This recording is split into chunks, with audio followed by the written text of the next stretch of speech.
तर मित्रांनो, आपली हळद किती छान आलेली आहे पाहू शकता.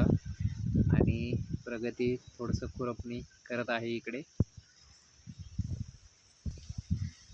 तर आता मस्त फ्रेश वाटते प्रगतीला शेतामध्ये आल्यामुळे. आणि तिथे थोडीशी कोथिंबीर टाकली होती, कोथिंबीर पण आलेली आहे. आणि हळद खूप चांगली आलेली आहे. हो, हळदीला थोडंसं औषध फवारावं लागेल, कारण हळदीचे रोपं आता काही काही थोडी पिवळी पडायला लागलेली आहेत. पाहू शकता, थोडी थोडी पिवळी पडायला लागलेली आहे. आणि तशी हळद खूप फ्रेश आलेली आहे.